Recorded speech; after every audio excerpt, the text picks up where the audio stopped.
There's something you've been holding on to, and you know it. You feel the weight of it every single day. Maybe it's a relationship that ended years ago but still lives in your mind.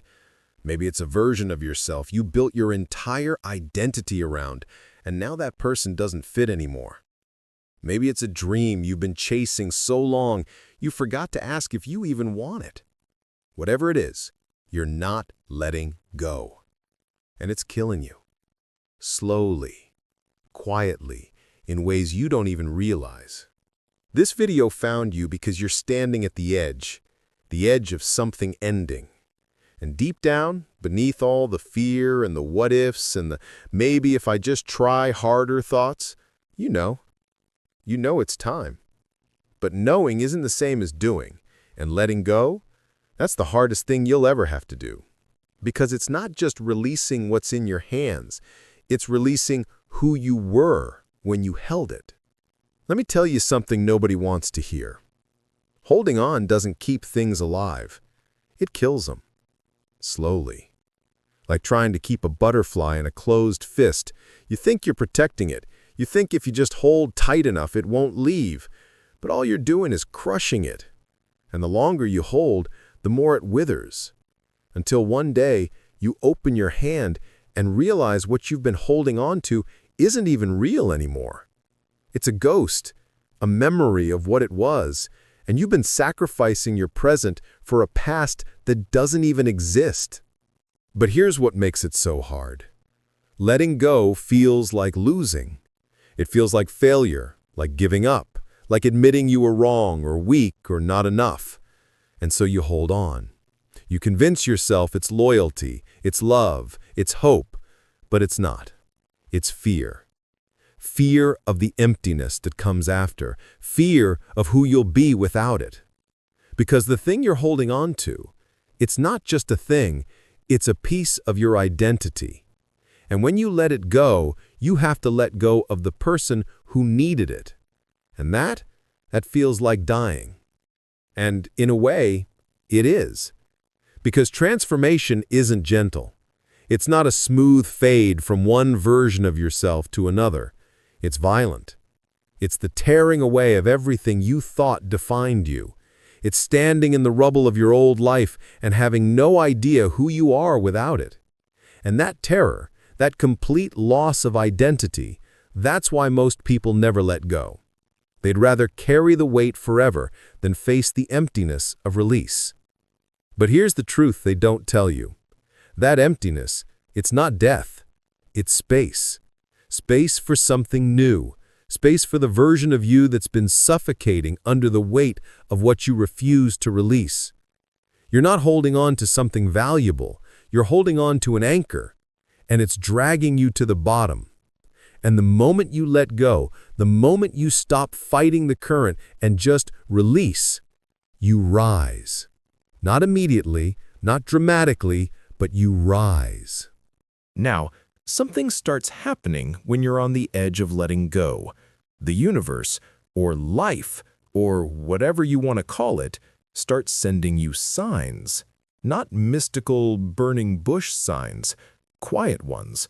A song that plays at the exact moment you need to hear it. A conversation that echoes the thing you've been thinking but haven't said out loud. A stranger who says something that feels like it was meant for you. And you start wondering, is this real? Or am I just seeing what I want to see? The answer is both. You're not imagining it, but you're also finally paying attention. Most of your life, you've been so consumed by what you're holding on to that you couldn't see anything else.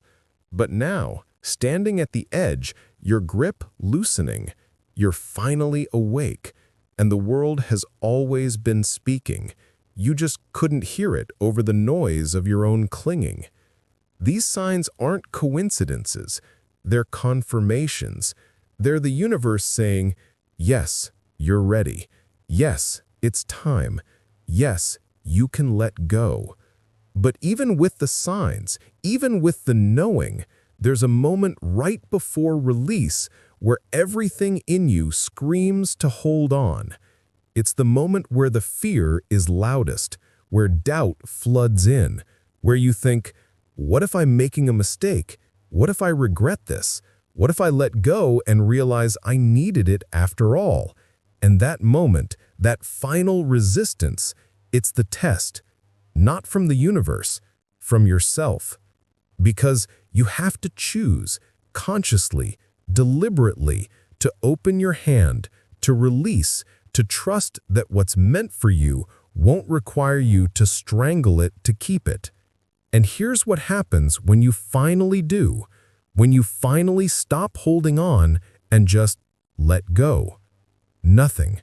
At first, nothing. There's no immediate relief, no sudden clarity, no rush of freedom, just emptiness, just the absence of the weight you've been carrying for so long. And it feels wrong.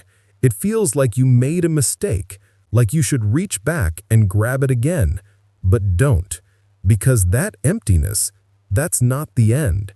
That's the beginning. You see, you can't fill a cup that's already full, and you've been walking around with your hands full of the past, full of things that don't serve you, full of weight you were never meant to carry. And as long as your hands are full, you can't receive. You can't hold what's trying to come to you. You can't step into the next version of your life because you're still carrying the old one. So the emptiness, the space, the void you feel after letting go, that's not loss. That's capacity. That's room for what's next. But you won't see it right away, because after you let go, there's a period of grief. Real, deep, aching grief. Even if what you released was toxic, even if it was hurting you, you'll grieve it because it was familiar, it was yours, and losing it feels like losing a part of yourself, and in a way, you are. The version of you that needed that thing, that person, that identity, they're gone, and you have to mourn them, not because you want them back, but because they were real, and letting them go is honoring what they were while making space for what you're becoming. And then slowly, something shifts. The emptiness starts to feel less like a void and more like possibility. The silence that once felt deafening starts to feel peaceful. And you realize you're not less without it. You're more. More present, more awake, more alive, because you're no longer spending all your energy holding on. You're free to actually live, to move, to become. And that's when you understand. Letting go wasn't losing something. It was reclaiming yourself. Now here's the part that nobody tells you. Letting go isn't a one-time thing. It's not like you release something once and you're done. Life will keep asking you to let go, over and over. Every time you grow, every time you evolve, you'll have to release the version of yourself that fit the old life. And it never gets easier, but you get stronger. You get wiser. You learn to recognize the signs earlier. You learn to loosen your grip before it becomes strangling. You learn that holding on was never protecting you. It was imprisoning you. So what do? Right now, standing where you are, knowing what you know. First, stop pretending you don't know. You know. You've known for a long time. Stop waiting for permission. Stop waiting for the perfect moment. Stop waiting for it to hurt less. It won't. Letting go always hurts, but holding on hurts more, just slower. Second, stop romanticizing what you're holding on to. It's not as good as you remember. You're not protecting something precious. You're clinging to a ghost. Third, trust the emptiness. Trust that the space you're creating is sacred, that it's not loss, but preparation. And fourth, let yourself grieve. Don't rush it. Don't shame yourself for it. Something is ending, and that deserves to be honored. There's a writer who understood this better than most.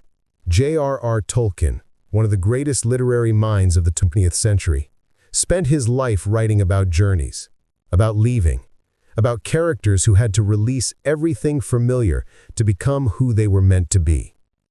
And at the heart of his work is a truth that most people miss. The journey doesn't begin when you start walking. It begins when you let go of home, when you release the safety of the known and step into the terrifying unknown. And every character who tried to cling, who tried to hold on to what was comfortable, they were the ones who fell, the ones who found the courage to release, to trust, to let go.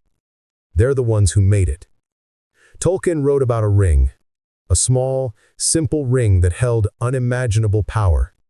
And everyone who touched it wanted to keep it, to hold it, to never let it go. And that clinging, that refusal to release, it destroyed them. Not the ring, the holding on. Because the ring was never the problem. The inability to let go was. And that's the mirror he was holding up. Not about magic or fantasy, about you, about me, about every human being who convinces themselves that holding on is strength, when it's actually the thing slowly killing them. So if this video found you, if these words feel like they were written for you, it's because you're ready. Maybe you don't feel ready, maybe you're terrified, but you're here. And that means something. It means the part of you that knows, the part that's been whispering, let go, let go, let go, that part is finally louder than the fear. And you don't have to let go all at once. You don't have to be brave. You just have to loosen your grip. Just a little. Just enough to let the light in. Just enough to remember what it feels like to breathe without the weight. You're not losing anything. You're freeing yourself. And the life that's waiting for you on the other side of this release, you can't even imagine it yet because you're still holding on to the old one. But it's there, waiting. And it won't come to you. You have to go to it.